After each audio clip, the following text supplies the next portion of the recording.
Information अब के नाजरीन अस्सलाम वालेकुम। मैं हूं आपका होस्ट तैयब मुनव्वर। नाजरीन ग्रामी, आज है 6 जुलाई 2021 और आज की वीडियो में बहुत बड़ी ब्रेकिंग न्यूज़ आपके सामने पेश करने जा रहा हूं। ये ब्रेकिंग न्यूज़ पूरे सबूत के साथ पेश करूंगा। नाजरीन ग्रामी, जंग बंदी के बाद भी हमास का इसराइल पर एंटी टैंक मिसाइलों से ताबड़तोड़ हमले, इसराइल की फौजियों से भरी बसें उड़ा दी, 45 फौजी जहन्नम वासिल कर दिए, पूरी दुनिया में इसराइली टेक्नोलॉजी का जनाजा निकाल दिया हमास का, 3000 रॉकेटों से एंटी टैंक मिसाइलों से ताबड़तोड़ हमले।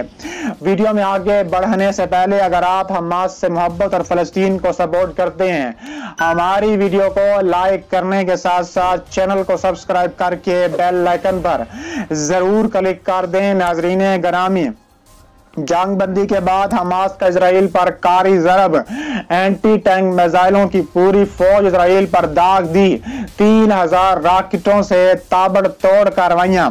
हमास और इसराइल के मबैन जारी दुश्मनी के दौरान दहशतगर्द गिरोह के कारकुनों ने जुमेरात की सुबह गजा की पट्टी के शुमाल में इसराइली दिफाई फोर्स की बसों पर एंटी टैंक मिसाइलों की बौछार कर दी, जिसके कुछ ही लम्हों बाद फौज से भरा हुआ था। ये बसें जो अश्कलोन के जनूब में गजा की सरहद पर रकीम आर्मी अड्डे के बाहर खड़ी थी, बराह रास्त निशाना बनाया गया, जिससे मिसाइल अपने बुलेट प्रूफ हिफाजती सामान से टकरा गए और इसके नतीजे में सारी बसें तबाह बर्बाद हो गईं। पैराट्रूपर ब्रिगेड के कुछ 10 फौजी इस सिस्टम में कुछ मिनट पहले ही इस बस में सवार हुए थे, जो इलाके में एक ऑपरेटिव मिशन से वापस आए थे। इसके अलावा इन बसों को अपने सामने वाली फाटक से बाहर आने से पहले ही अड्डे के अंदर छोड़ दिया गया था और बिल्कुल बाहर रोक दिया गया था। आईडीएफ ने हमले की तस्दीक करते हुए कहा है कि इसके टकराने के बाद बसें खाली नहीं थी, बल्कि दर्जनों इजरायली फौजी इन बसों में मौजूद थे। अस्पताल जराये ने बताया है कि करीब खड़े दर्जनों फौजी शरबेल से हल्का जख्मी हो गए थे और करीबी मेडिकल सेंटर्स में ले जाया गया है। इसके अलावा वजीर आजम इसराइल ने एक मरतबा फिर गजा पर दोबारा कब्जा करने के लिए अपने अज़ाइम का ऐलान किया है। खुद साख्ता इजरायली रियासत के वजीर आजम नफ्ताली बेनेट ने कहा है कि गजा पर दोबारा कब्जा का बहुत बड़ा इम्कान मौजूद है। इसके अलावा मकबूजा बैतुल मुकद्दस में नफ्ताली बेनेट ने 70 फरदकारों से गुफ्तगू करते हुए यह दावा किया है कि तरजीह है कि हमले रोककर मामला हल हो जाए। इसके अलावा नफ्ताली बेनेट ने अपनी अनोखी मंतक का इजहार करते हुए कहा है कि गजा में हलाकतों की जिम्मेदार हमास पर आयद होती है। नफ्ताली बेनेट ने अमेरिकी सदर जो बाइडन से कहा है कि अहदाफ की असूल तक गजा में जंगी कार्रवाई जारी रहेगी। उधर पेंटागन के तर्जुमान ने भी एक बार फिर गासिब सिहोनी हुकूमत के गैर इंसानी इक़दामात और जंगी जराइम का जवाब पेश करते हुए कहा है कि इसराइल इस्तकामती महाज के हमलों के जवाब में गजा पर हमला करने का हक रखता है। इससे कबल अमेरिकी वजीर जंग ने सिहोनी हुकूमत की वजीर जंग के साथ टेलीफोनिक गुफ्तगू में गजा पर तूल अबीब की जहारियत के सिलसिले में वाशिंगटन की हमायत जारी रखने का ऐलान किया है। इसराइल की गासिब और नाजायज हुकूमत ने गजा पर 11 दिन तक वहशियाना और खून रेज हमले किए हैं और अपने अहदाफ तक पहुंचने में नाकामी के बाद जंग बंदी का ऐलान किया। 11 दिन में इजरायली हमलों के दौरान 242 फलस्तीनी शहीद हो चुके थे। इसके अलावा 1900 से ज्यादा जख्मी हुए, 14 में 67 बच्चे, 39 खवातीन भी शामिल हैं। इसके अलावा 1,20,000 से ज्यादा फलस्तीनियों के घर मलबे का ढेर बन गए। हमास के हमलों में 12 इसराइली भी मारे गए।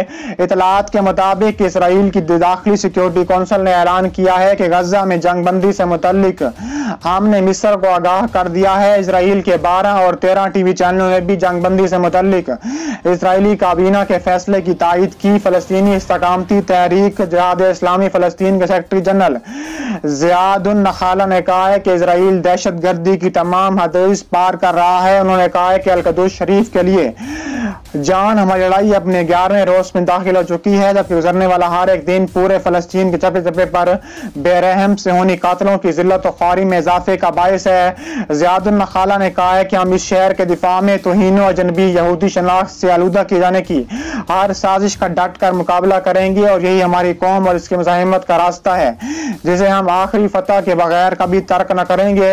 उन्होंने निहत्ते फलस्तीनियों पर ढाए जाने वाले से होनी जुल्म के मुकाबले में आलमी बरादरी बरादरी और अरब दुनिया के पुरअसरार खामोशी की जानिब इशारा करते हुए कहा है कि हम बैनुल-अक़वामी अरब दुनिया की खामोशी के मुआसरे को तोड़ डालेंगे। ताहम ये चुप दुनिया सुन ले कि वसले के जिसके जरिए हम अमेरिका के जदीद नस्ले का मुकाबला कर रहे हैं, पानी के वो पाइप हैं जिन्हें मुजाहिमती इंजीनियरों ने मिसाइलों में बदल कर रख दिया है।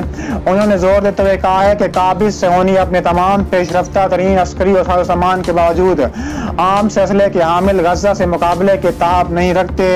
ताहम ये कितनी बड़ी बेशर्मी की बात है कि आलमी बरादरी ने बच्चों और निहत्ते आवाम के कातिल आम पर चुप साथ रखी है, जिसके जरिए वो गासिब सेहोनी दुश्मन को मजीद बच्चों के कत्ले आम की खुली इजाजत दे रही है।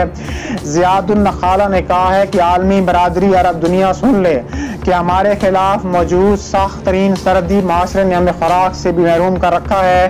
हालांकि हमारी निहत्ती आवाम का ज़्यादा से ज़्यादा कत्लेआम करने के लिए अमेरिका की जानिब से मुसलसल असला बरामद किया जा रहा है। सरबराह जहाद इस्लामी फ़लस्तीन ने आलमी पुरअसरार खामोशी की जानिब एक मरतबा फिर इशारा करते हुए कहा है कि पूरी दुनिया खामोश भी हो जाए लेकिन हमास फ़लस्तीन के साथ खड़ी होगी। ज़ियादुन नखाला ने तकीद की कि फ़लस्तीन और उसके गिरदनवाम में सिर्फ हमारी ही शमशेर के जरिए जंग लड़ी जाएगी, जबकि हमें महदूद करके दोबारा मुहासरे में घेर देने वाले मुआहदों की कोई वक़्त नहीं है। उन्होंने जोर देते हुए कहा है कि हमने एक जैसे हाल में इस जंग में कदम रखा है कि हम जानते हैं कि यह एक इंतहाई महंगा इक़दाम है, लेकिन यह भी हम जानते हैं कि कुद्दूस और फ़लस्तीनी आवाम की आज़ादी और उनकी हिफाजत का सिर्फ यही एक रास्ता मौजूद है। उन्होंने कहा है कि हमारे सामने दो ही रास्ते मौजूद थे, या एक घुटने टेक कर अपना सब कुछ काबिज सेहोनी दुश्मन के हवाले कर दें या अपने खून के आखिरी कतरे तक जंग लड़ें। हालांकि कुद्दूस शरीफ की इस लड़ाई में बेरहम सेहोनी कातिलों के लिए हमारा पैगाम ये है कि तुम्हारा जोहरी असला, तुम्हारी लड़ाका हथियार है, तुम्हारे जिन्नत अमेज़ मुआहदे हमारे लिए अमन अमान नहीं ला सकती। दूसरी तरफ हमास ने भी ताबड़तोड़ कार्रवाइयां शुरू कर दी हैं। हमास ने इजराइल के खिलाफ एंटी टैंक मिसाइलों का इस्तेमाल शुरू कर दिया है। एंटी टैंक मिसाइल उन्होंने ईरान से हासिल किए हैं। इसके अलावा इजराइल की फौजियों से भरी बसें उड़ा दी। 45 फौजी हमास ने जहन्नम वासिल कर दिए। हमास का 3000 एंटी टैंक मिसाइलों से इजराइल पर ताबड़तोड़ कार्रवाइयां जारी हैं, जिससे इजराइल की दर्जनों एयर बेसिस भी तबाह बर्बाद कर रख दी हैं। इजराइल के दर्जनों शहरी और यहूदियों के कब्रिस्तान बना दिया है।